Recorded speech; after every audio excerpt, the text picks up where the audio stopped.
Kayo po ba mga bossing ko ay napapansin ninyo na kayo po'y paborito ng kamalasan na parang kahit anong gawin ninyong kayod ay parang sa wala ang inyong pagkayod. Mainam na subukan nyo po itong gawin mga bossing.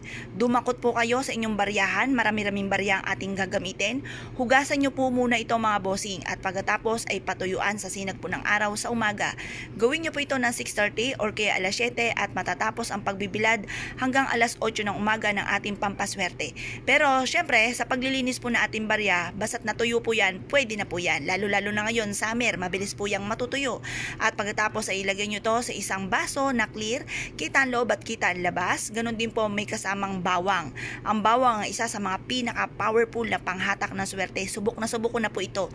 Maglagay po kayo mga bossing sa inyo pong center table. Hahatak yan ng maraming swerte at magtataboy ng kamalasan.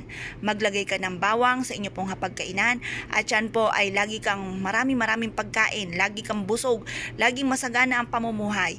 Kung ikaw po'y lagi minamalas, maglagay ka ng isang basong bawang sa ilalim ng inyong higaan para mahigop lahat ang kamalasan at puro swerte ang dumating po sa inyo. Ano pa kung sasabayan natin ito ng barya? Ang barya ay isa sa mga pinaka-powerful na panghatak ng swerte. Ang gawin nyo lamang po ay ganito. Hugasan nyo po ang ati pong barya at pag ito'y natuyo na, okay na po yan. Isama nyo po yung ati pong bawang. Kung marami kayong bawang, gawin yung 3 or 5 na piraso ng bawang. At pagkatapos mag-wish ka sa ating bawang at barya. Sabihin nyo, sa pamamagitan nito ay kayo'y yayaman na. Magtatagumpay kayo. Lahat ng mga rarakitin nyo ay kayo po'y magtatagumpay po dyan. Saan man kayo tutungo, kayo po'y suswertihin. At lahat po ng mga pagsubok nyong pinagdadaanan ay masolusyonan na at hindi nyo na mula itong pagdaanan pa. Basta i-wish nyo na ang lahat ng nais ninyo na walang gamit na sana, direct to the point.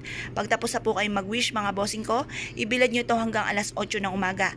Matapos ang alas 8 ng umaga, ilagay nyo nga po ito sa inyo pong center table or kaya po sa ilalim ng inyo pong higaan or kaya sa tapat mismo ng pintuan ng main door or sa main entrance ng inyo pong negosyo.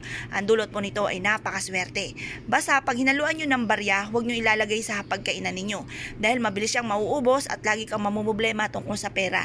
Pero yung bawang, kahit bawang lamang po mga bossing ko sa hapagkainan, nako, yan po yung magiging masagana ang inyo pong pamumuhay mga bossing. Kung kayo po naniniwala sa mga itong mapamamaraan, ay siya ay good luck po sa inyo lahat.